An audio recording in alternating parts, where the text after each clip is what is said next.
Get started. Welcome, everybody. Please rise for the pledge of allegiance. Pledge allegiance to the flag of the United States of America and to the republic for which it stands, one nation, under God, indivisible, with liberty and justice for all.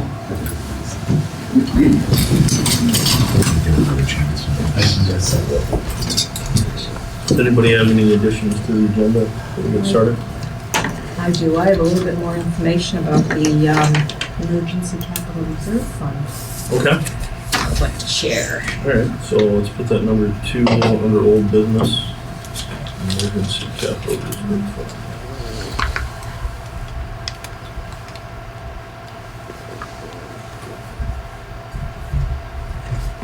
Anybody else have anything? Going once, going twice? So my remarks are short. It's a statement from our highway crew.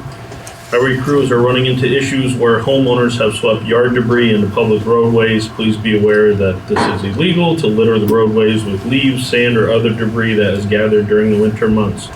This offense does come with a fine if you are caught. That's all I have to say about that. And we have one guest tonight. Gary? Yes. Here. Come on up. Oh, do I sit up here? You can come right up on the orange chair, please.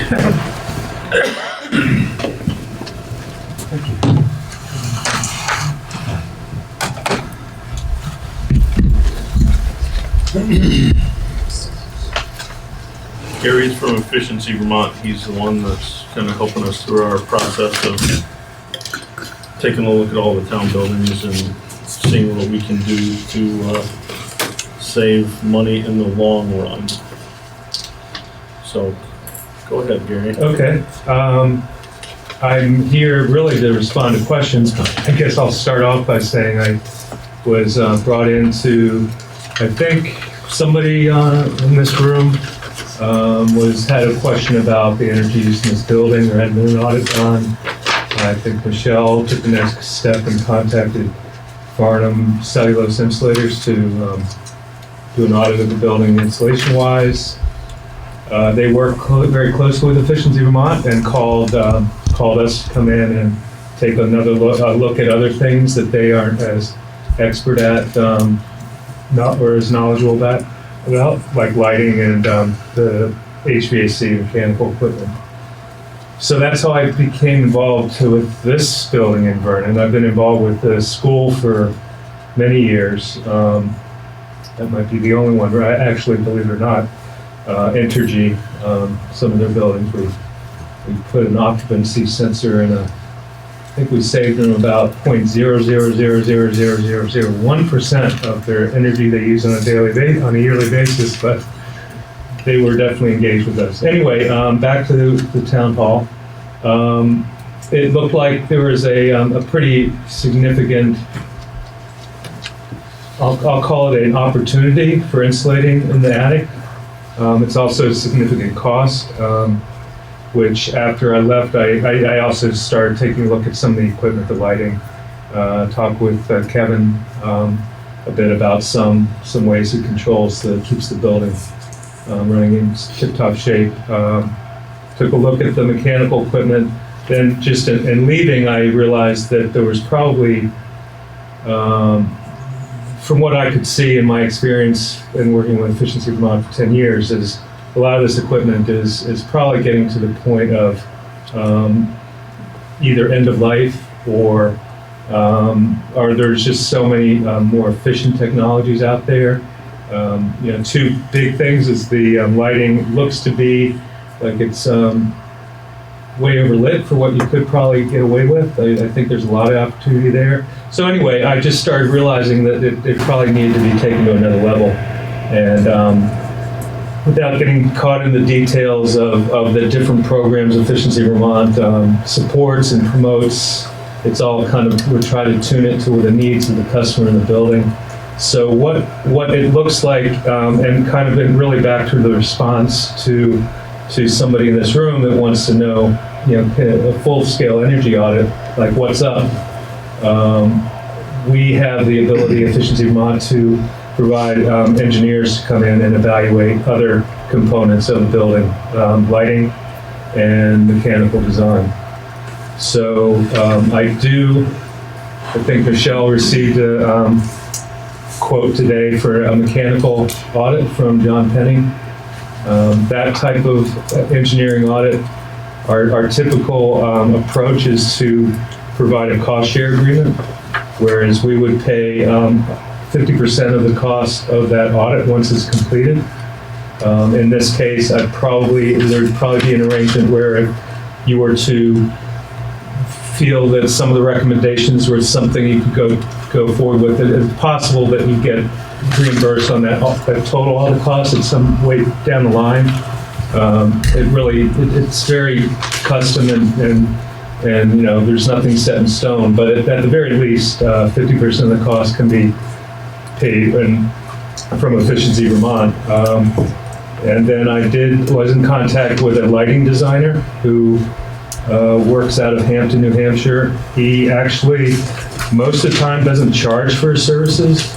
And at this point, I don't believe he would be providing a charge to do a very similar thing as John Penny. The lighting designer would come in, evaluate the existing lighting. He would probably suggest upgrading to all LED. Everybody's doing LED nowadays. Really, everybody's Chrysostom.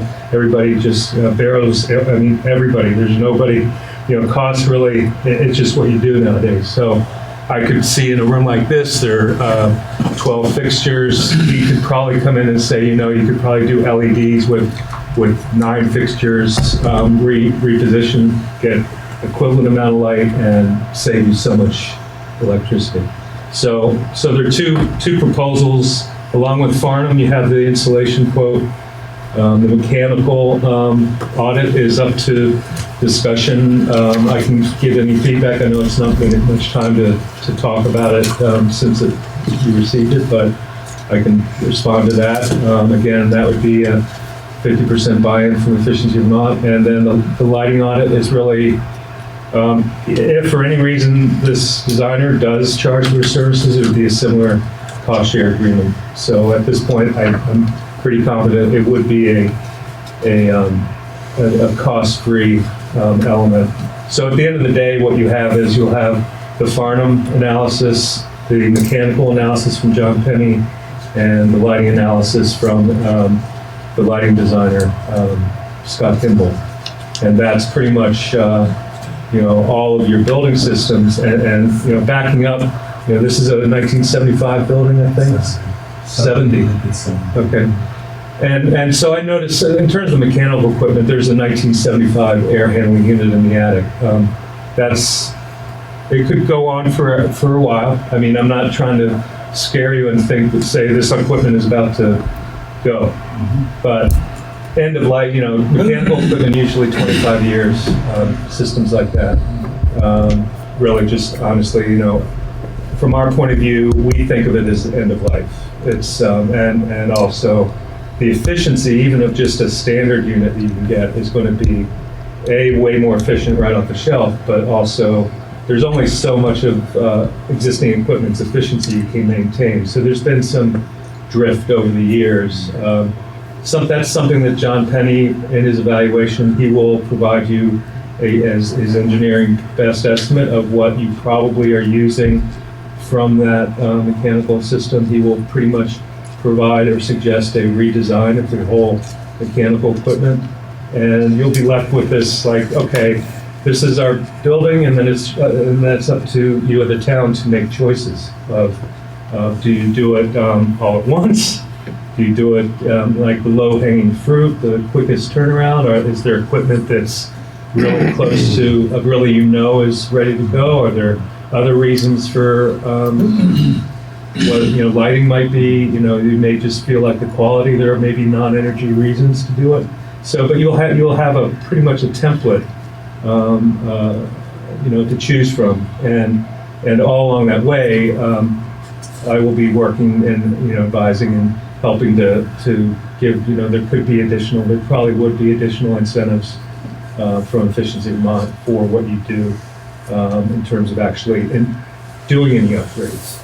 So that's kind of the long and short of it, why I'm here, and thanks to Michelle for including it. Well, Gary, can you explain to the two options? If we do get, a punch list of pick the low-hanging fruit, here's a list of things to do. You also talked about working with Efficiency Vermont about that whole sort of, okay, here's all the things you should do, but if you don't want to repeat expenses and that whole, Right. more holistic picture Okay. plan based, Right. two So options. what? And this the very specific to what Michelle is reminding me of is the installation proposal from Farnham. There's a lot of equipment up there. There basically you can, if you're up in the attic, you can see right down in the library. There's really no effective what we call a thermal barrier. The ductwork is punched up, it's gapped, it's leaking, it doesn't have insulation. There's a lot of, four-letter word crud going on up there. And Farnham's proposal is really like, okay, that's going to exist, that's going to stay. The only thing we can do is to insulate under the roof, which is a pretty costly endeavor, but the only step forward. Considering that condition, and that's where, and I believe there's an option that will come out of John Penny's analysis to actually get rid of all that stuff in the attic. A lot of it is really leaking, it's old, there might be some that could be maintained and connected, but at the very least it would need to be insulated, in a perfect good building, good practices point of view. But where I'm going with this is it's possible if you remove all that stuff in the attic through bringing the building up to a modern mechanical equipment standard, then the insulation may be brought down to the ceiling level, which would be, the insulation itself would be significantly less expensive. There are a couple other, we'll need to bring down the drop ceiling, put a drywall barrier up there, but I've worked with a customer very recently who did the exact same thing up in Bellows Falls. So that's that's where the whole picture, you can, if you did the insulation, then you come back and say, wow, we really want to remove all this equipment in the attic, and then you do that, and then oh, well, we kind of wasted money investing in this insulation that now we could have, if we looked at it in a holistic way, we could have saved some money. And so it may benefit from looking at it from a holistic perspective. Once you have everything out in front of you, all the proposals, all the methods. And John, I think lighting is going to be somewhat isolated, separate. It's something you can do on its own, but I think the integration of insulation and mechanical is something that is going to be really very valuable for the town to look at in total before you really make a decision which way to move forward. But if you did the mechanical, so you put the drywall ceiling in, wouldn't you have to change that if you didn't do the lighting differently? Well, the lighting is in the drop, most of it. There might be some in the drywall. In the hallway, is that solid drywall? The foyer? Yeah, the foyer. Is that drywall? I think that's drywall. Okay. So wherever the lighting is now, the lighting upstairs is in a ceiling like this, a drop ceiling. Yeah. So you just take this existing drop ceiling down, put in a drywall, which is a foot or more up, and then replace the drop ceiling. Or it could be another option of, it's a cost benefit and aesthetic thing. There's no reason, there may be a value of you not replacing drop ceiling in certain areas, and then there are lighting fixtures that you flush mounted on the bottom of drywall. But either way, you could, there are many options. So in that way, lighting is integrated. So Yeah, I was gonna say, Yeah, what she said, it makes sense, Yeah. is the wiring all sits there, and if you're talking about going from 12 lights in here to Right. 9 lights, and you've just drywalled everything yeah, for your insulation, then all that Yeah. drywall needs Yeah. to come back out, or holes need to be cut to reroute wiring to go Right. from 12 to 9. Right, so really, that's where we're talking in kind of a theoretical world where until everything's out there and you kind of get an idea of all the costs, all the options. I believe John Penny, he will be, part of his audit is to meet face-to-face with the relevant people in Vernon to talk through his report, talk through options, answer those types of questions. The lighting designer, if he's aware that things can change, I mean, it's something, again, you can avoid backtracking on costs by knowing what you're doing now instead of jumping ahead. So, but in terms of cost, in terms of lighting fixtures, it wouldn't impact a fixture cost. It would be, whether it's this or up higher. Any questions, Steve? No, I think overall I would just state that I certainly support this integrated look at this situation and doing things so you don't have to do them again or change things dramatically. What's the cost on the mechanical? 48 with a 50%. No, so it's 24. His estimate in here. At 4,800. Any questions? Sure. Have any more questions? That was a good one. Thank you. Would there be a spreadsheet that would have all this stuff listed so that you wouldn't be leafing through all these papers?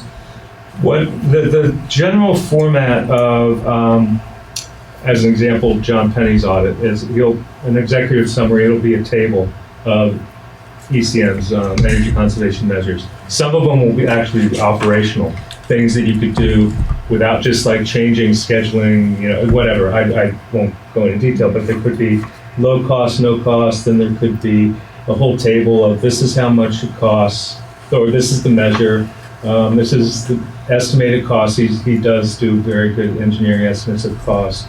This is the savings in either oil or electricity. Sometimes an option he may put forth is to suggest using heat pumps in some areas, so that would save on oil but add electricity for heating. So, I mean, that might not be relevant for this building, but just as an example, the detail is that he'll go through and show both the cost savings in energy and any increases from like changing to a different fuel source. And at the end of the day, with a cost, I can put in some estimated incentives and then a return on investment. He does an energy model, an actual energy model, which really gets into the weeds of that. And for any engineers in the group, that's available. Any of his work that goes into the report will be available, but he definitely makes it very readable. It's a narrative, so it's Gene, you have any questions?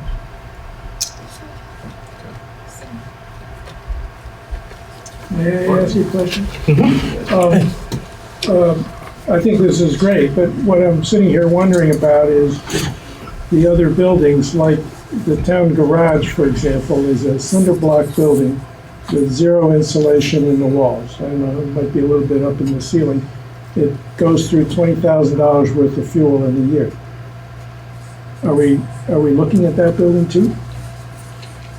That's your biggest Have we opportunity. looked at that? Farnham had said you need insulation, no reason to go forward with any more auditing until you have the insulation done. So if the board decides at That's that and the everywhere. firehouse. That's everywhere. They looked at the firehouse as well. So they didn't even put their thermal, they didn't do the air exchange, they took one look at that and said, you just need to get it insulated. So we had to pay for that. And that quote that we got was just for this building, though. We didn't Just get this quotes for the other two. No. Yeah. So, yeah, everything's being looked at in that respect, all the town buildings. What do we think about doing the mechanical evaluation at the $4,800 cost with the share with? I think it's a good idea too. I think that way you have an understanding of what we're looking at in the future. Absolutely. I can tell you there's a lot of inefficiency just being in the library. And there's a lot of, Yeah. there's always a situation where the longer we wait, the more costly it's going to get to do anything with it. So I think running ahead is money well spent. My only question for you, Gary, is that obviously these technologies cycle fairly quickly, from CFL to LED and so on and so forth.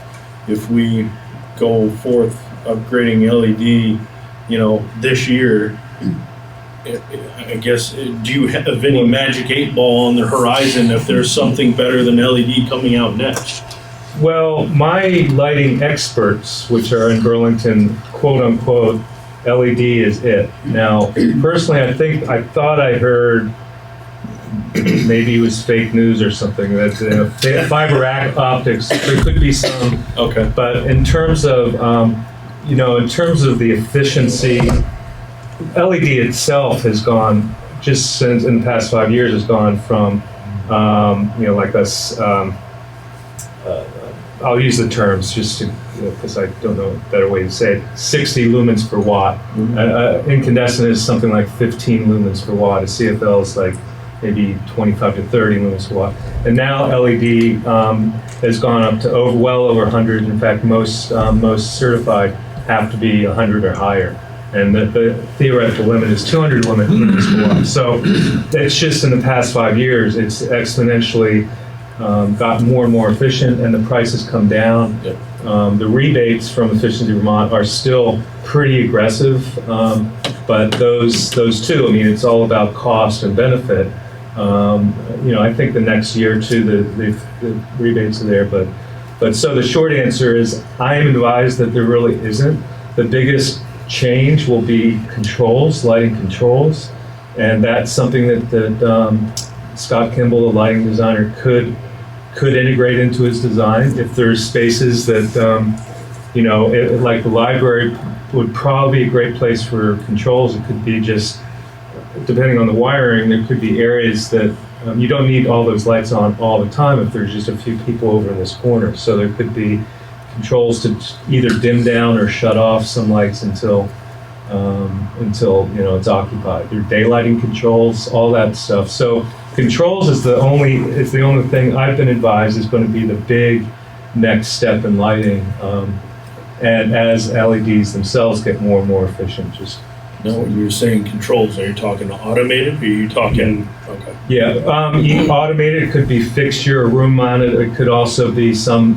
This building wouldn't be worth it, but some large buildings will have integrated into the building management system, so they're scheduled. They're actually like, it's very, very costly, but it's also, for large commercial institutions or whatever.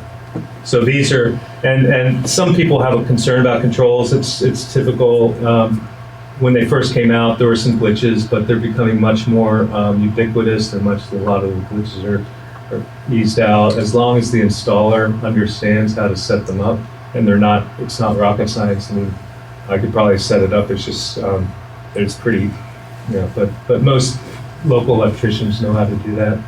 Then it's really in fact, some LEDs come with it. It's only like maybe if you want a fixture, or if you want a fixture mounted, sometimes you can get a sensor for mounted to each fixture, and it's like $20 more or $30 more.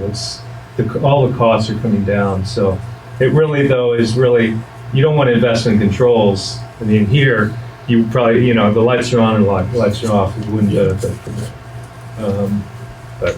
So that's a long-winded answer to Yes, LEDs. makes sense.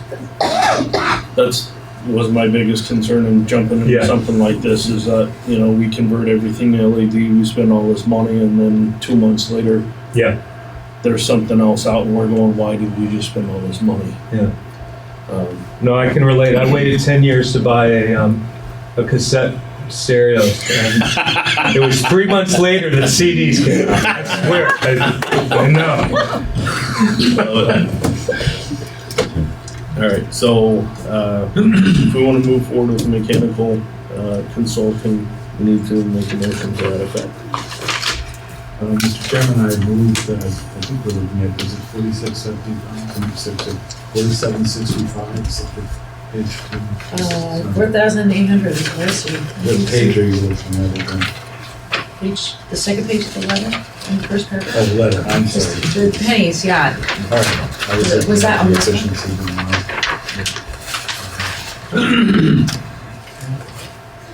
Mr. Chair, I move that we go ahead with the, and approve the amount of $4,800 to the, I'm not sure where that's coming from, but to be allocated to perform a energy audit per the John F. Penny Consulting Services proposal dated April 17th, 2017. Second. Do you want a contingent on matching that? So, Do you want a contingent on match on that? Or So would the town get the 50% back before or after it's done? We can arrange it with payment to be, first of all, the town, be advised that once that there should be this type of report, you should not have to pay anything to John Penny until the report's delivered. That's at the time when I'm involved with verifying it. It provides all the, help you understand it, provides everything that he said he was gonna give. And so then I can process the check, and it can be directly to John Penny. It doesn't have to be a reimbursement. So we can work it that way. It's just we need to have some paperwork, some paper trail. So the short answer is if it's worked out logistically, and I think it can be, you could get a bill from John Penny of $2,400, and we'll get a bill for $2,400. he submits an amendment. Okay, I don't think. But Well, when he I can makes, work on I that. think it'll be okay. And yeah, I think it'll be I can okay. work on that. I just need to- But I don't think I doubt he'll submit, even if he submitted 2 bills, I think you could convince him to keep the first bill to under $2,400. We can probably work on I how think- it comes in yeah. and out. come on up, Kevin, or you got something quick? Yeah, just a real quick, where's the money coming from?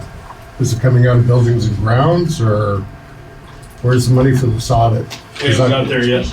Oh, okay. We don't even have a dollar amount set. What needs for the audit? Yeah, I know. Yeah. We're still debating over whether we're gonna do 24 or 48.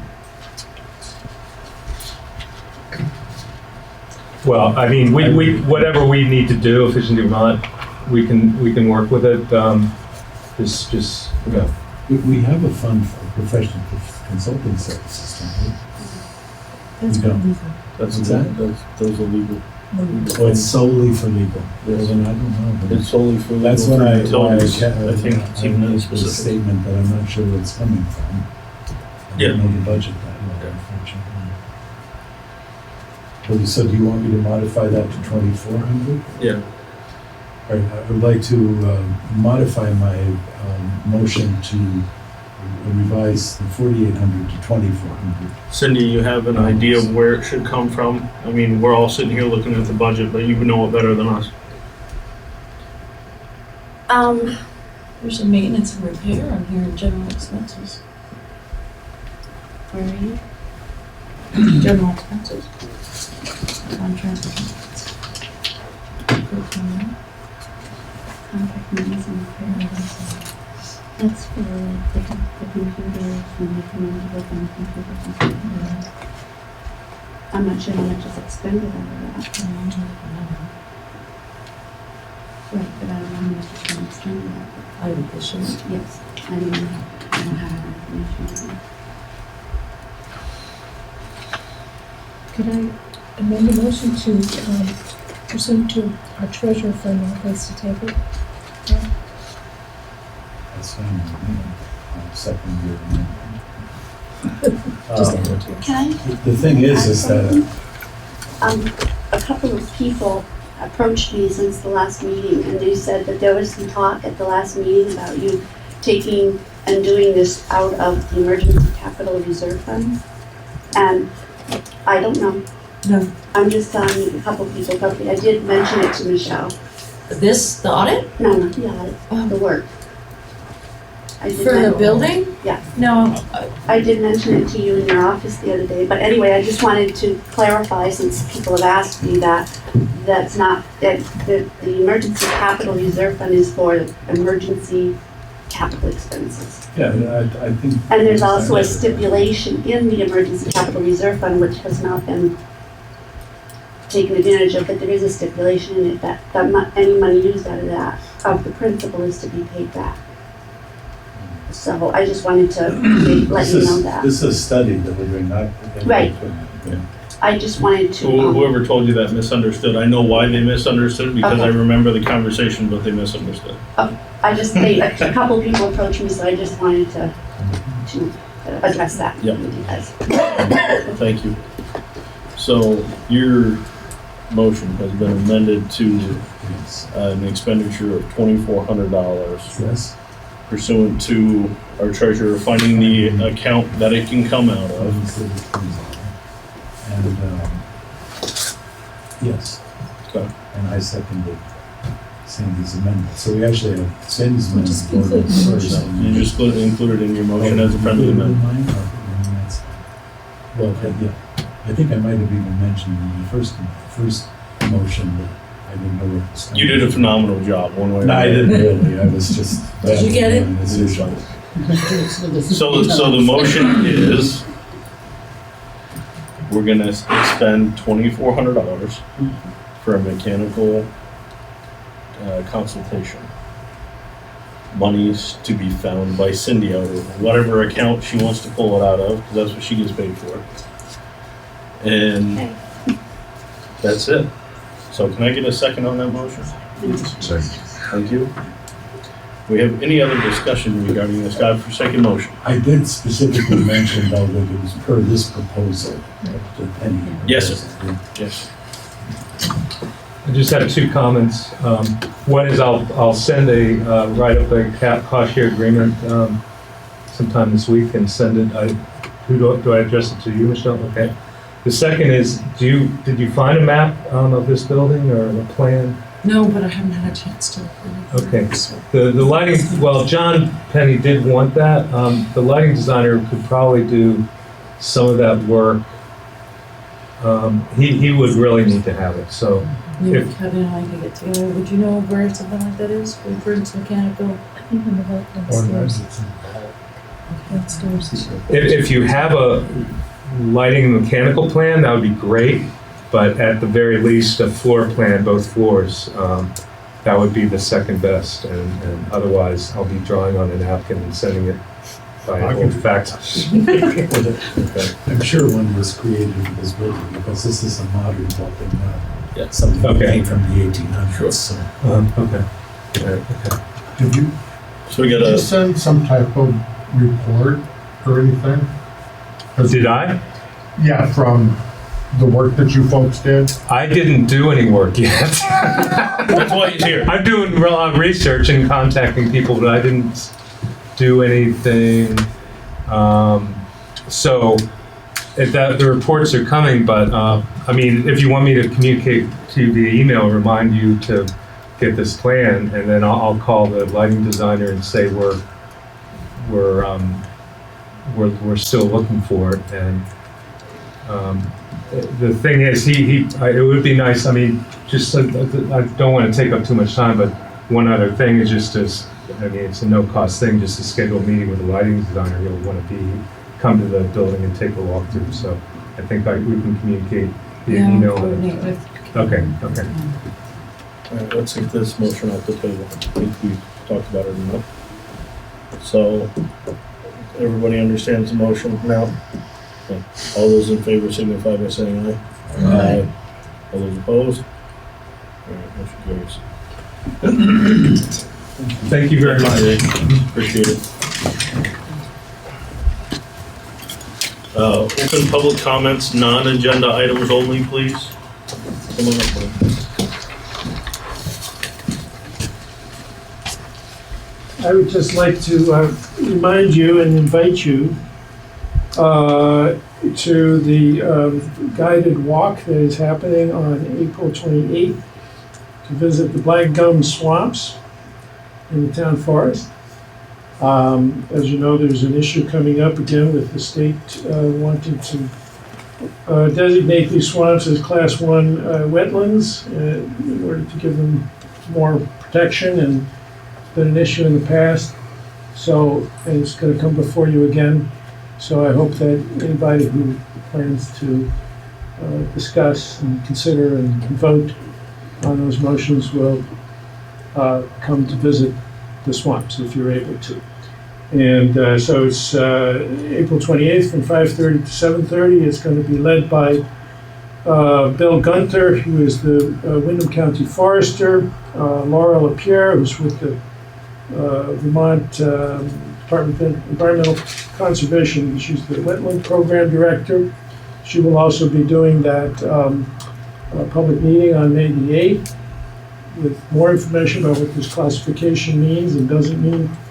And Bob Zano, who is the state lands ecologist from the Fish and Wildlife. So we have three really great experts to tell us about all aspects of the sort of ecosystem of those swamps and trees and why they're important and significant. And you know, this is really an asset to the town also, that the better we can protect this, the better known they will become, the more people we might have coming to the town to visit them. So just a reminder, there is a climb involved of about 175 feet upward up the trail. So wear, you know, a good foot gear and bring a bottle of water. You don't want anybody, you know, dropping by the side of the trail. So it looks like we should have a pretty good crowd. Meet out there at 5:30 and we'll take off shortly after that. Thank you. Anybody else? All right, let's keep going. Department committee reports, we don't have any. Approval of minutes from April 4th.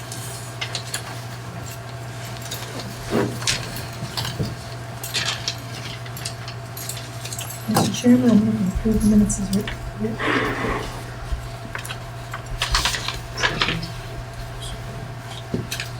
Any other discussion?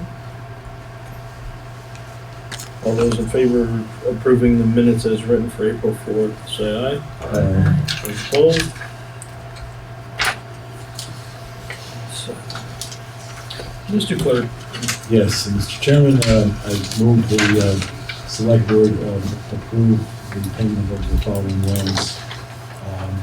Warrant 20-T in the amount of its accounts payable in the amount of $57,953.64. Payroll warrant 14S for $11,319.37. And finally, payroll warrant 15S in the amount of $8,916.64. Second. motion of warrant 20T, accounts payable $57,953.64, 14S payroll $11,319.37, 15S payroll $8,916.64. All those in favor, please say aye. Aye. Those opposed? So the next thing we have on our list is the formal support letter to the PSB for the Northstar purchase of VY. If you haven't got the email already that has gone around, you can send your individual support. If you have not got it, let me know. I will forward it on to you. So you can submit your own personal letter, but our discussion tonight is regarding the select board sending a letter. We did get an example from Michelle in your packet here of a possible letter if everybody approves of it. And there's also a two-sided letter that's header third chapter in Vernon's energy drama being written today. That's a very similar kind of thing that the Planning and Economic Development Commission has put together for us. So there may be pieces in this that we want to put in this, or we may be happy with what we've written. Mr. Chair. If I might comment on the letter, I think there are certainly other things that could be added to it, but I do think that, especially at this stage, it's important to keep our communications, which are not really technical in nature, in concise. I love the one-page approach. It's something that sends the message, but then they don't get tangled up in a lot of the fine detail. I would certainly support this approach too. Okay. As well written. Everybody else happy with the letter? Mr. Chairman, I move that we approve and sign the letter and possibly, and add a copy of this third chapter, just include it with the letter.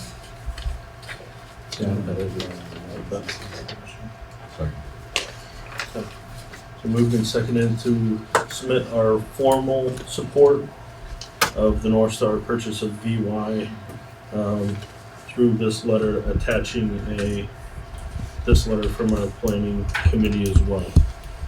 Any more discussion? Well, could you read part of it for maybe our television audience? Sure, absolutely.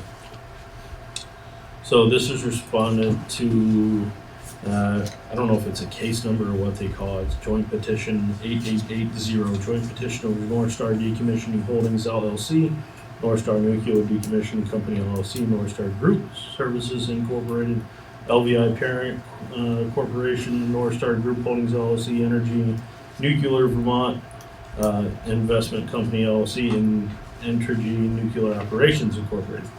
And it says, "Dear ladies and gentlemen, as duly elected officials of the town of Vernon, Vermont, the Select Board wishes to formally submit support for the above-mentioned petition.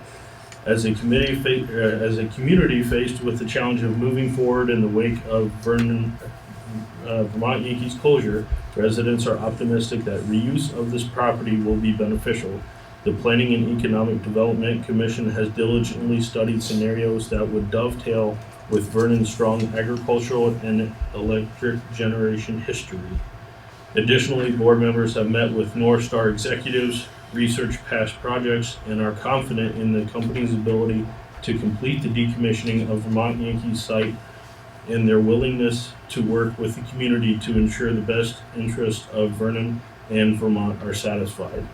We urge the Public Service Board to rule in favor of this petition in the spirit of returning the Vermont Yankee property into a productive site once again." So that's what we will be submitting to the PSB. So all those in favor signify by saying aye. Aye. All those opposed? Ayes have it.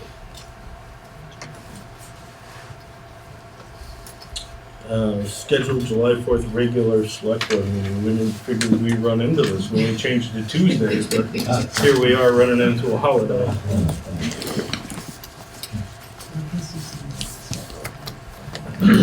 So let's look at July, if everybody came for a second.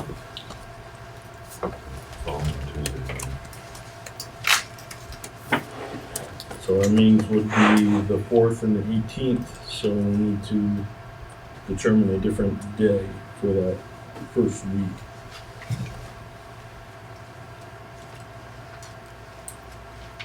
What works for everybody?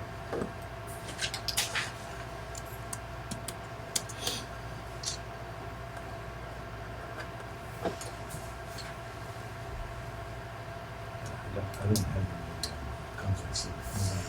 Is anybody gonna be gone? So if we moved it to like the 5th, that'd be okay? That works? Okay. July 5th it is.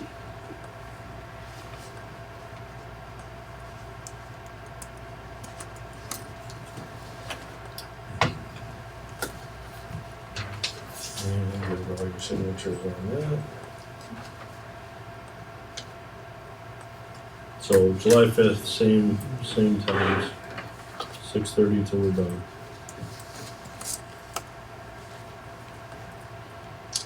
Email addresses. We had a very good point brought up that all of us kind of use our own personal email, and some of us don't want to do that anymore. And we have the option to set up select board email addresses. And if you would like to do that, then it's easy enough to do. If you don't want to do it, I don't really care. But that's what we're talking about. Well, I think some of the concern in the past has been that occasionally we will receive some confidential information. And because it would be a matter of open records. Using our own personal emails and storing our own emails intermixed with town business on our own hard drives could be problematic under a certain situation.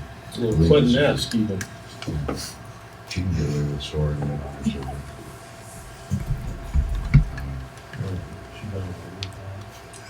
Okay. Well, Okay. Let's not get into this. I'm sorry I said it. Remember that. I'm sorry I said it. As an example of getting away with something. Some people claim that. Yeah, I'm sure he has. Lock her up. Is that what you're gonna say next? Okay. All right. And Settle down.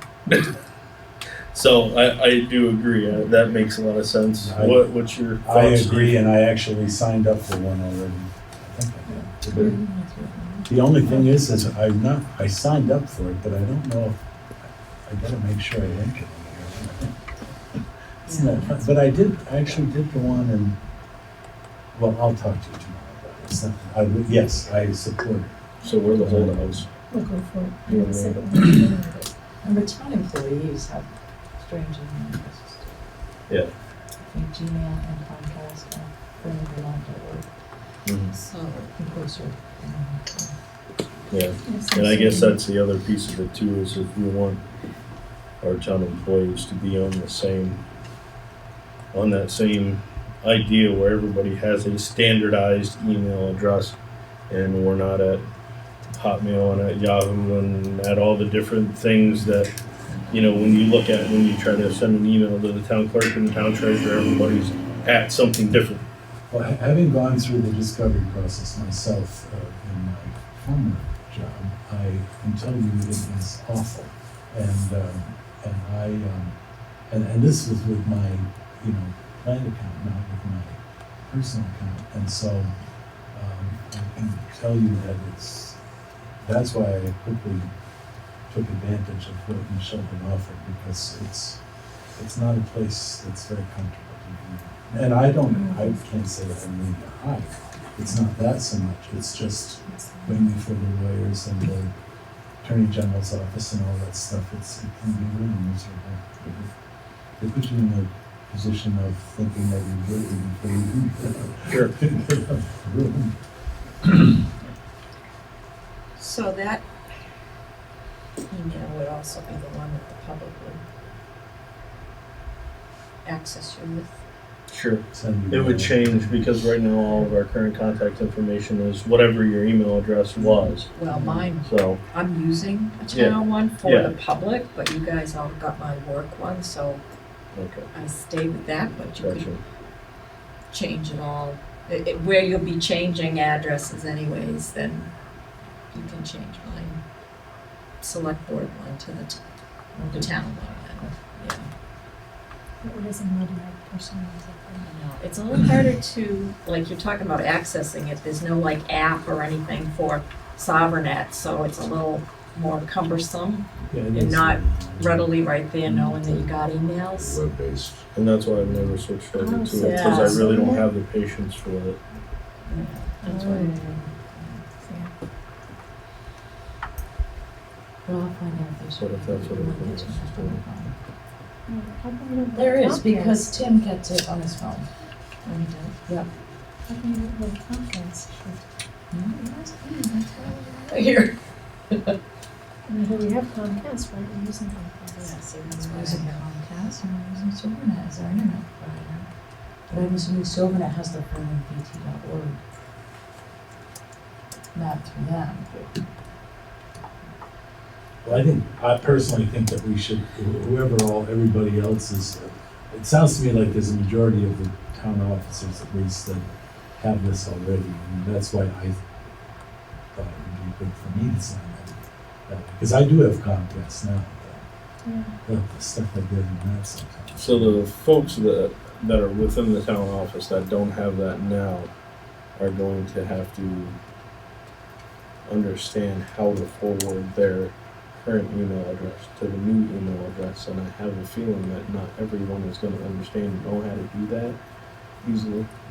Well, we have our So- computer guru that can come in and take care of all that Okay. and hopefully make that as smooth as possible transition. So I guess set me up to one as much as I hate to have another email address. You would think you're lucky stars you did it one day, so let me tell you the way things are going. Yeah. So there's that. Do we need to, we should probably make a motion to the effect that town employees and officers are to be on this new email address within a certain amount of time. So you're gonna do the police too, I guess because of Well, for Some town offices business, I having think it. it's important to do. For it's a town business thing. So that they can keep their own, I've got 3 emails now. This is important to have the town business conducted in a place that's going to be, Accessible. but not intrusive to the individual. So, do you want a motion then? If someone would like to make I a move motion, that we should move towards standardized email addresses by utilizing the system that our town administrator has initiated with the Sovereign organization. So, moved and seconded. Any other discussion? All those in favor of the motion, please signify by saying aye. Aye. All those opposed? Stay. Excuse me. This next one, I'm gonna turn over to someone else other than me. It's the Right to Farm Ordinance, because I know nothing about it, and I would like to be educated about it. So who would like to speak to it? Because I know the, I'll introduce it. thank you. Michelle did a lot of the work. Okay. Community to our south, if you travel in Route 10, communities of Guilford, Northfield, Berniston, you'll see some signs that indicate their communities support the right to farm in all the communities. Over the years, as a farmer, we've questioned, well, why can't we also participate with similar signs when people come to town? They'll understand the community support towards agriculture. And I believe Michelle got some information from Town and Guild as an example, which you can read in your.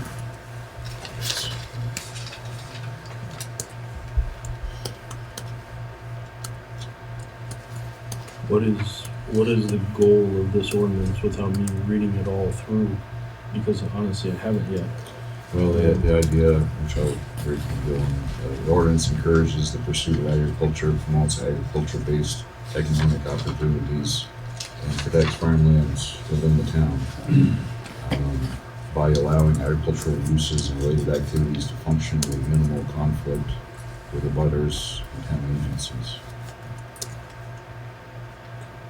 So a little history, the reason Vermont passed this ordinance in the first place was because of the basic urbanization of agricultural communities, and when people were moving into town, they would file nuisance lawsuits against farmers for getting up early, farming tractors early, making noise, and for the smells and noises that come with farming. That's just Vernon. That's So- not a smell, that's Vernon. That's right. So the law was to discourage those nuisance complaints and to give farmers more teeth. That if you are operating your farm responsibly and within health and safety guidelines, that there's no case. Some communities, I haven't found any in Vermont that have done this yet. It's quite common in Massachusetts. They also have a state statute in Mass. But some of the communities have actually taken the right to farm statute further. They've increased the definition of farming and agricultural uses. They've allowed expansion.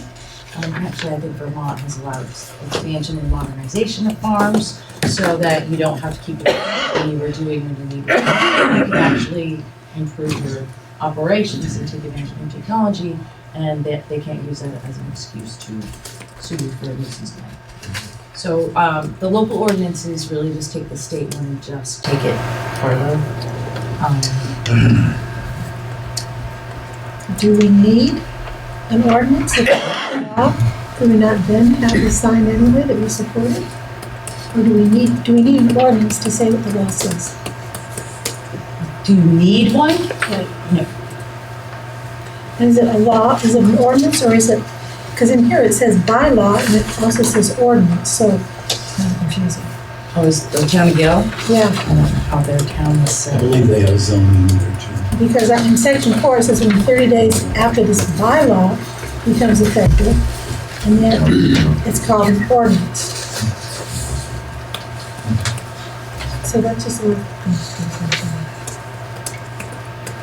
Well, I think it's something we'll look further into. I think I'd like to look into it further. I think my question would be, are there gaps in the state law that we need to fill in? If there aren't, then I think the state statute is quite a tool that can be utilized. And one of the things I noticed here is that it's not the carte blanche. I mean, there's this protection from nuisance lawsuits, and it talks about the presumption that agricultural activity does not constitute a nuisance. Maybe be rebutted by showing that the activity has a substantial effect on health, safety, or welfare. And this would speak towards problems, for instance, in runoff into brooks or pollution of local water supplies or that kind of thing. So I think that the state statute certainly has checks and balances to keep things on the keel. It also seems to, looking at that, it seems to discourage establishing a new farm. Because it says if it was established prior to surrounding non-agricultural activities. Where are you reading that from? C, 57538-1C. Last page, C. last page.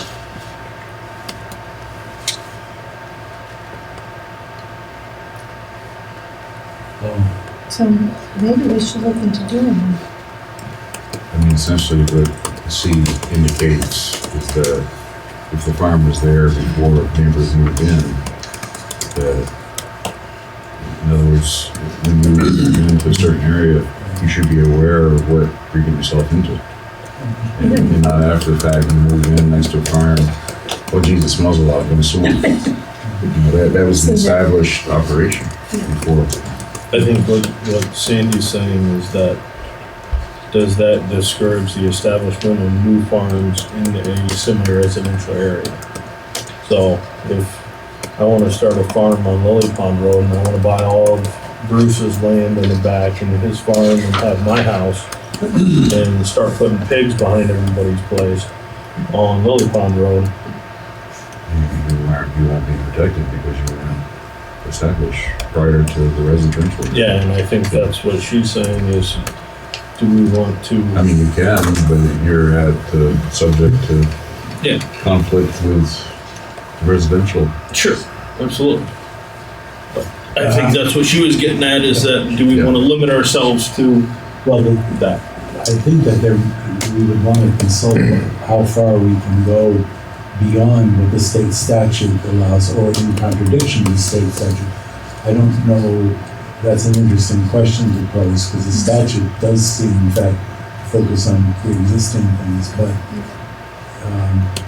it's well, maybe it isn't. I mean, converting land back to farmland, I mean, it's being done here in this town, but not from residential to farmland. It's actually taking something rural from the woods, turning it back into something that's producing. Well, just my example is kind of a good example, because right now you could consider that as agricultural, because the Newton Farm pays that field. Well, not only that, but that has always been an agricultural area. Yeah.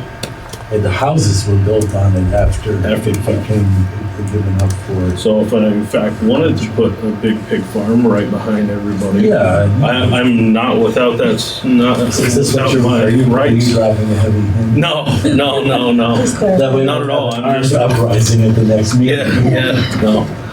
But, But I think maybe introducing the nuisance to, again, establish landowners. yeah, And this is not at all the intent to protect Yeah. something unreasonable from Yeah. being established. I mean, to me, the sign is more physical representation of the right to farm statute and the community support for that idea. I think the sign's a beautiful idea, I will mention what the Guild law really does, and it's right in the first paragraph. It just restates as a community, they're restating and republishing pretty much the state law. their states. I think some of this is a little stronger than the state law. You can go more strict than the state law. You just can't contradict the state law. And that's a town decision. But you can, there's nothing stopping you from copying the state law either. And just putting our paragraph in the beginning with our support as a town. Well, one thing I would want to do very carefully, especially after the last situation we found ourselves in, is do a lot of research, a lot of hearings, on and on, because heaven forbid that I get accused of pitting neighbor against neighbor again, you know. That would be something I really don't want to leave as a legacy after 2 years. And I think if we're restating, if what we decide to do is restate the Vermont statute and put our paragraph in it of, similar to what Gil has done, then we're not doing anything new.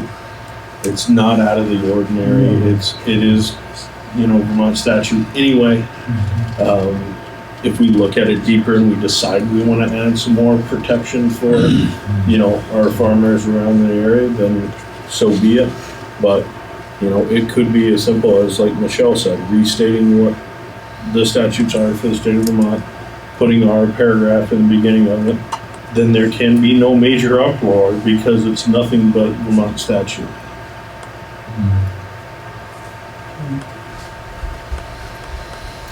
I think your situation is kind of covered in that last page, number 2. Presumption that the agricultural activity does not constitute a nuisance may be refuted by a showing that the activity has substantial adverse effects on health, safety, or welfare. And that's obnoxious. In terms of, cropping up a offensive operation. I'll just have to buy everybody's house, I guess. No, You can buy all the land around you. just make sure they're all supplied in pork at these. Yeah, absolutely. Bacon. Absolutely. So I think we should look at this further. I like the idea of not, personally, like the idea of not going outside of the Vermont statute. And just putting our own paragraph in the beginning of it of support. And Basically, the community supports what the existing state statute is. exactly. And you have physical representation of that support as a sign. Yep. If we're going to spend money on detour signs, Yeah. we'll probably Sure. get one of these signs in. And that may be something that we can even incorporate into the current Vermont, Vernon town signs that we have on either end is look at melding something into that at the bottom. So we don't have a new signpost in the ground. It's just an addition to what we have, and becomes part of the town seal and everything else that's on our signs at either end of the town. That's my opinion. Kind of don't feel good about creating another ordinance. I don't know nothing, I don't know enough about. With this in place, and when I read this, I felt like it was pretty complete. I felt like it really touched on everything, I agree with you know, and so unless Vernon just wants to make a statement that we are a right to farm community. I mean, I don't, Yeah, we'd have to look into it a little further. I mean, probably can have a sign without an ordinance, I wouldn't. Yeah, Yeah, you could have just it one way or a the other. statement. Just You could saying probably do a support. proclamation. or, okay, Proclamation, yeah. we could have them, have it recorded. Yeah, something that's an Yeah. option. You know, that's something I for don't us. know if we want to say ordinance again right now, or, no, not we.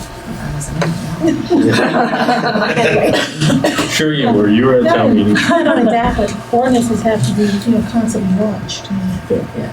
We had a bicycle ordinance from 1968, we just got rid of, which is kind of, so, it.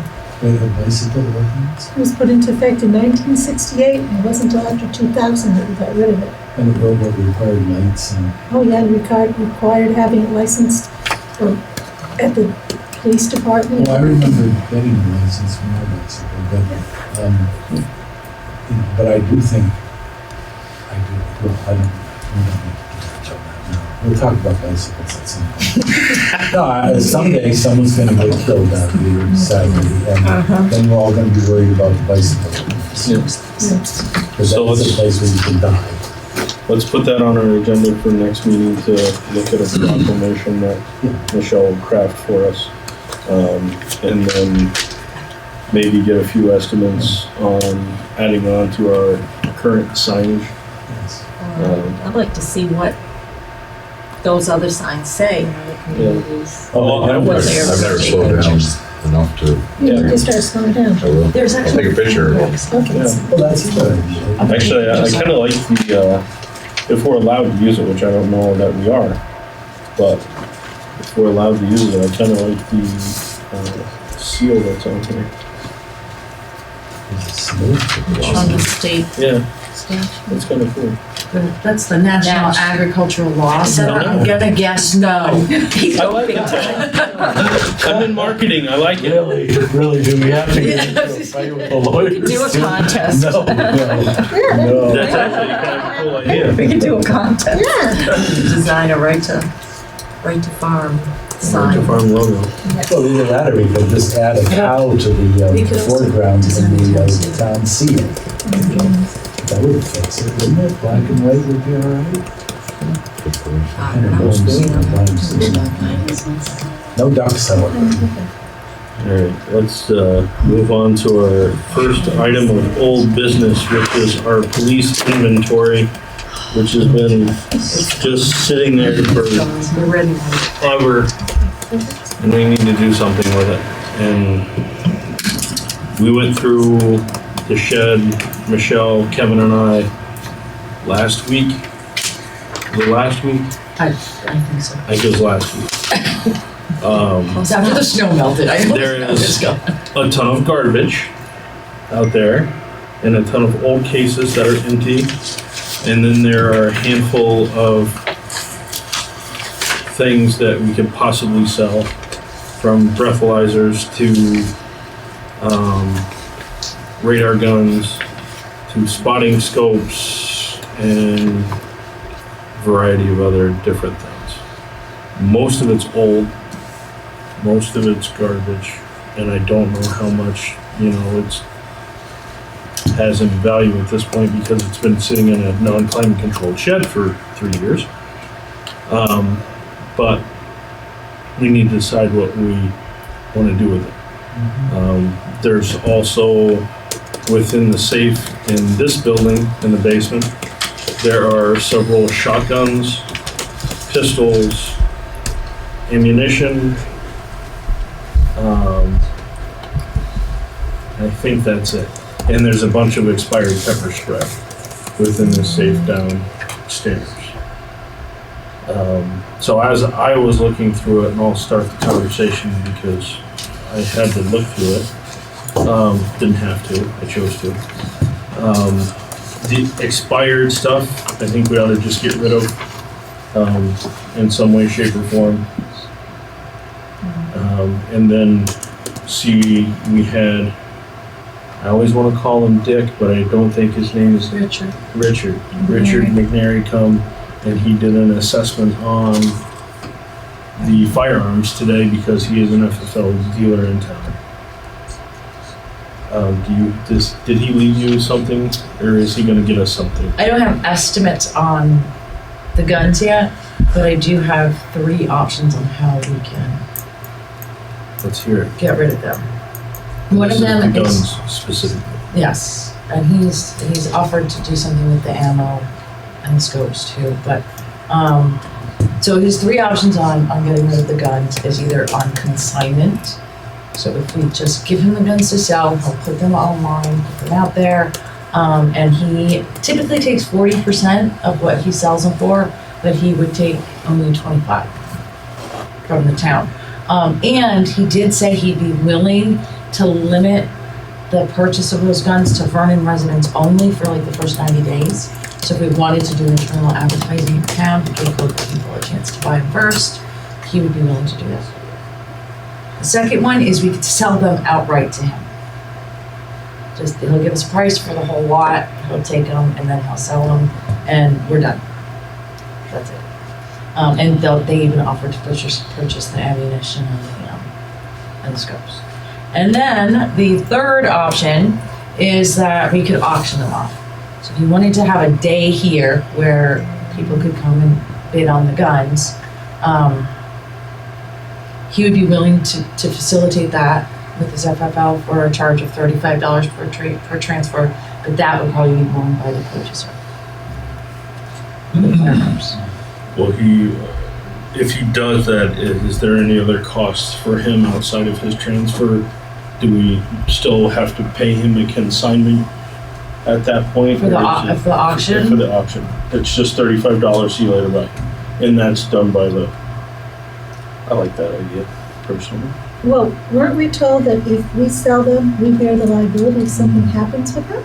No, because we're transferring it to an FFL. That's the $35 Okay. fee that he's talking about. It effectively leaves the possession of us, goes to him to do his thing, and then goes from him to purchaser. That's important. I just was gonna sell them outright to him. Price out, like option 1 and 2. I mean, As far as how much he would buy them for, yeah. I'm assuming that he's gonna give that to me. They were over here to appraise them today. He thinks that he can get the most for them if he puts them out on national websites. And that's how he can get the most. It's just Highland Arms also. All the tickets great as ours. Highlander can't do anything in Vermont, that was the problem. Oh, really? It depends on how badly you want him to go local. Because someone's in my office once a month saying, In your office? yes.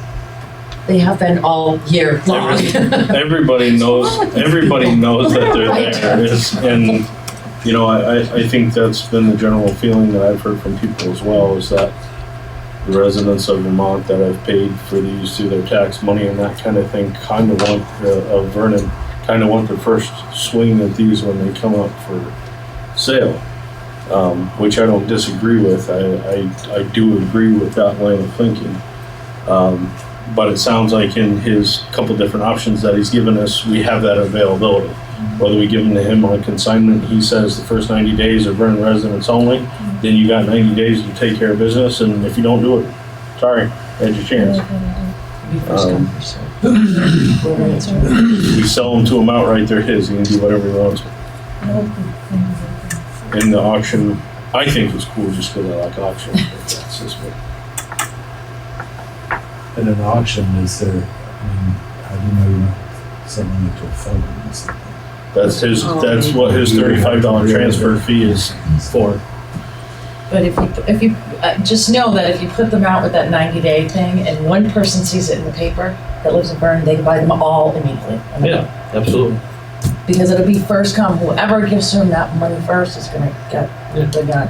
So there is not gonna be any. Couldn't be limited Good to for them. one per person. Well, yeah, good for them. It's not, yeah, I just let you know that there was no, you just saw that. If somebody's got that kind of cash to spend on the exact same kind of gun, and they want to have 5 of them, They're great. have 5 of them.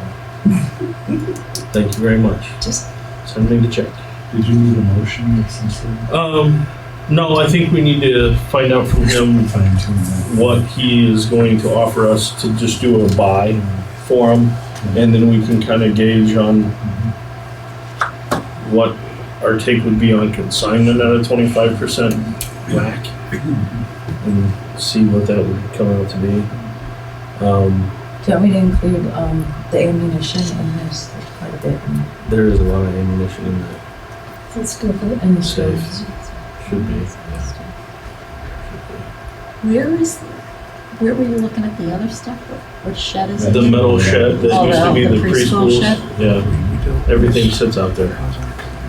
All the radar guns, all the breathalyzers, all that stuff's in the shed. Old video cameras. Yeah, there's, I mean, that on TV. and I guess that's kind of the biggest thing that I want to get out of tonight. We can't really do much with the guns or ammunition until we decide which way we want to go with this gentleman. And I guess we need to decide if we want to use this gentleman. He's obviously a Vernon resident, and I think that's probably the best way to go. But what's everybody's feelings on using Mr. McNary versus farming this out and seeing what other bids that we can get if we can find somebody that'll do it for consignment for 15% or whatever. Yeah,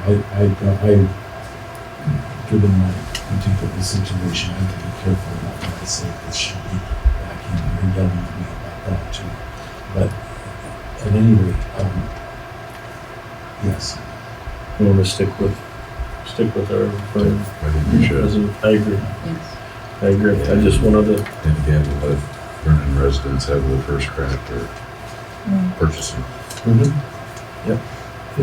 If I could just touch on one other thing that you mentioned, which is the expired stuff. I'm assuming that it's a chemical of some kind, may in fact have some needs for certain kinds of disposal controls. That's The sheriffs will take it. Oh, they will. They're going to take all the expired mace. They use it apparently on each Practice. Practice. They don't know that word. Somehow, I'm not surprised. Now, the rest of the stuff that's in the shed, there's, as Michelle mentioned, there's a ton of like old video cameras. I mean, old video cameras. All that. I'm more worried There's some about the holsters chemicals. actually It's- in there. I don't know. So, do we want to leave it up to the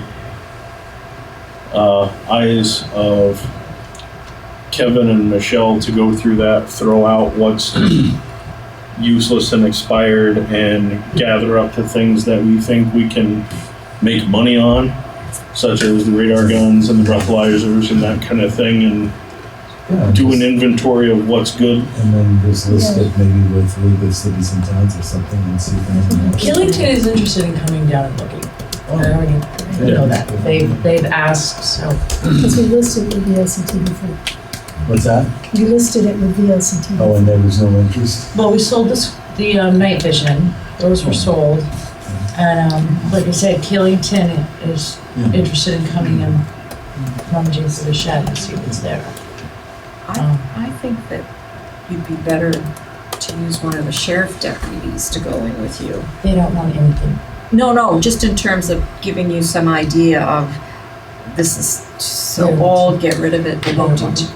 The only They reason I, would know. the only reason I suggested Kevin is because obviously he has police background, Yeah. and he's our maintenance guy and has the key to the shed, and You know, so look at it and tell me. Two of the sheriffs, I'm sure it would cost extra money. Well, it would be They're on billed duty. hours for sure. There's no doubt that they wouldn't be on the road; they'd be in the shed. That's right. But so that's what I would suggest is I don't think we really need to make a motion for that. That's good. Is that Kevin and Michelle, mostly Kevin, rummage through that shed and throw out what we don't that doesn't have any value, empty cases, expired material, give what we can to the sheriff's department of expired goods inside here, and then take what's good and set it out and get it out for those police agencies that are, might be willing to come take it off of our hands, the stuff that's decent. Make sense? Yes. Okay. So I guess between you and Kevin, do an inventory of what's good and throw the rest in the dumpster. I think that's kind of what we've been doing. We don't have an inventory though. So, I think everything that's garbage is gone. That was done since I went in there. Because there's a lot of junk in there. What's our definition of junk? Empty cases with nothing in them. Oh, those are junk. See, your definitions of junk. If it's an empty case that has Okay. like a foam thing in it that used to have something specific in it, probably doesn't have much of a value. What about the expired vests? Is that junk? Yeah, they can go to whomever. I mean, we can't resell them because that puts us in a huge liability if we sell an expired bulletproof vest. Bulletproof vests? Bulletproof vests. They expired? Yes, they do have an expiration date. I guess because bullets get better. They feel that the material breaks down over Well, time, I guess I can see that. whatever, so. I can see that. Just didn't. Those should be we disposed never of. used bulletproof vests in the force. We just get Yeah. shot. Want somebody taking it, then Yeah, it's gonna that give them damage to protection. that. Deflected Yeah, but- bullets. We don't know what they're gonna do, and we don't wanna be responsible. So, Yes. there's that. So, we'll get an inventory done of what's decent left in the shed, and we'll get an idea from Mr. McNary what his offer to us to buy all of them are, and then we can make an educated decision on selling them all to him or throwing them on consignment with him. All right. That's that. Emergency Capital Reserve Fund, you got information for us? I do, Good. because well, it's actually from 1999. I had asked the question when we were discussing it, does this fund ever get money put back in? Because now I'm seeing we're gonna draw the interest off, we're gonna pay for emergencies, and I'm just seeing it dwindle. So I looked back to when they developed the fund, which was in 1999. And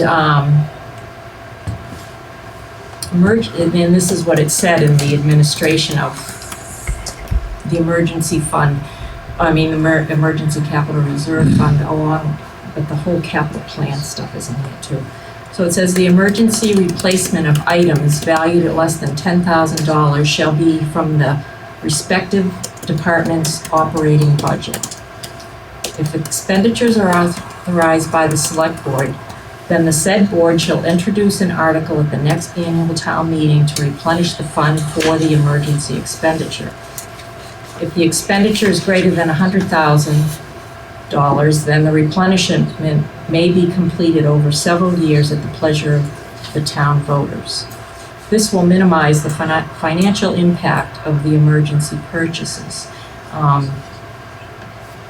And, you know, if we see this as something that's gonna help pay for the capital plan, because we're gonna use the interest, then I think this is important, on top of the fact that that is how it was set up. And I asked Cindy when she researched, because when she brought this to us, she said she researched to see if anything had changed, and she said she never found any voting where any of the administration of this had changed. She also said, this has never been done. She said, so going forward, I will be keeping track of this. Nothing has ever been put back in for whatever emergencies we've had. You know, I know last year there were a couple right there, the pool. I think the fire department took some emergency money. So That depends on the fund that got pulled out of, because we have several emergency. capital Well- funds, there's several others. Yeah. So I thought it was important to realize that, because we will have to make articles to replenish Put it that. back in if we utilize it. Yeah, And I don't know how that works when they say it's gotta come out of the department's operating budget, but Yeah. Means if you need a new carpet, it's only $5,000, and it's $5,000, not 10, you better budget for it. well, that's not an emergency though. No, right, That's not That an would be if, emergency. say Just the a pipe regular- burst in here, Yeah, then that would be, you overspend Right. spend your budget. Yeah, kind of like the back room with that yeah. floating floor Yeah. that was in there, literally floating, wasn't it? It's a true floating floor. Good to know. so that was, it's kind of interesting. I just couldn't, I mean, in my mind, I was just seeing that fund drain down and I'm thinking, that's not the intent of that. It's not gonna work. Yeah. And I don't think it was that Cindy was draining the fund, it was utilizing the interest of that fund, Well, not necessarily fund dollars. right. I mean, so like that was gonna start happening, so that money's going out and then emergencies are getting paid for and, That money better go back in. Yeah. Yes. yeah, Yeah, I see what you're saying. so. Absolutely. So we talked about it, she's well aware of that statement.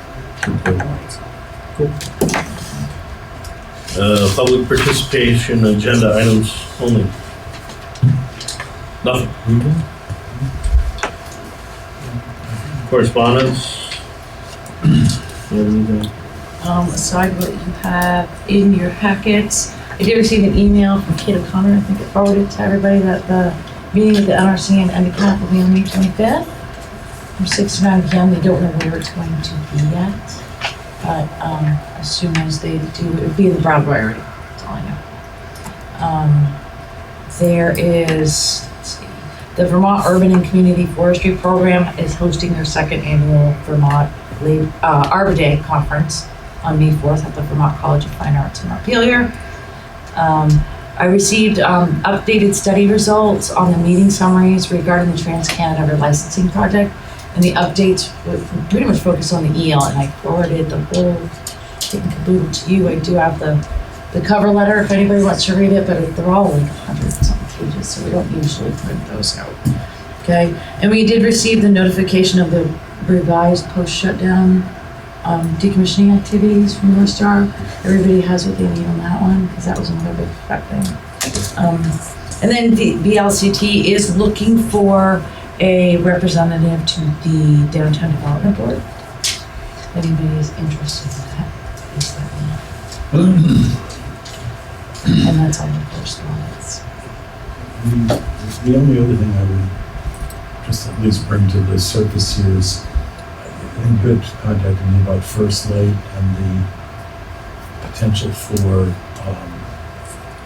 how did you word it, that they were going to put a fund together to pay for some of the damage that was caused in the Vernon pond, and but I haven't been able to find anything yet, and I was unable to reach anyone at the Franklin County, Franklin Regional Governance Conference people down there. Should I dig into that a little more? Well, I have a call in, but you left a message. I can continue to pursue that. There's apparently has been, according to John Bennett, right, from the Regional Commission, there's been some communications, negotiations between essentially the Massachusetts towns above and around the pump storage station in Northstar about some fund that Was there money attached to that? money, yes, there's definitely money going on there. But Vernon was not included in that I know of. I certainly was contacted. So I think if they're trying to pay off the stream bank erosion problems, that certainly Vernon needs to be part of that discussion, because although I don't have any property moving myself, certainly I think one needs to be aware that we could lose parts of the real estate with continued stream bank erosion from that First Light pump storage project in Northstar. We should try to stay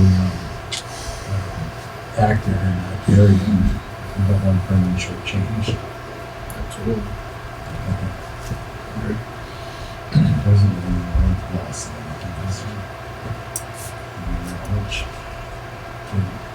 hours or something. They've done a pretty good job putting Stuff, yeah, and they put tree trunks and all kinds of stuff. Anyway, that's what I know about it so far. Folks from the media, Howard, do you have anything? No, sir. Thank you for having me here tonight. Come on. PCTV, you got anything for us? I didn't figure. Town admin report. Okay, so just an update there, what's going on in the town office, there's been some pretty significant heating issues in the library. Kevin's been working really hard with Sandra to figure it out, it's been very, very hot in there. So that's an indicator that our equipment's That our main mechanical systems are failing? Okay. So- Sandra has been in a couple of times, is it better? I think it's off, Okay. It's off. but that's a day-to-day thing. So we're keeping our fingers crossed right now is what we're doing. Yeah. But Sandra has been here, so there's been whatever motion we can make on it. Josh and I actually had a meeting with the VLCT HR consultant over there to get the ball rolling on personnel policies. So as she's looking at ours now, and hopefully she'll send me their template at some point. They are holding it hostage, but that's, They had to speak to a select board member before they would release their. yeah, template. they wouldn't give us any. We did everything right, so. The grant agreement and the associated paperwork that goes with it for funding that's coming from V-Trans for the Route 5 bridge work has been turned in. And we are expecting $9,461 to cover extra wear and tear on roads and signage issues and whatever else might pop up during that month. There is a meeting on that next week, I believe in Guilford, and hopefully they'll have the dates down. It's expected to take 30 days. And we did receive notice that the Vermont Land Trust submitted their application for the purchase of the conservation rights on the Duckwood Farm on Pond Road. So that project that was approved at town meeting is moving forward. And that's it. Upcoming meetings.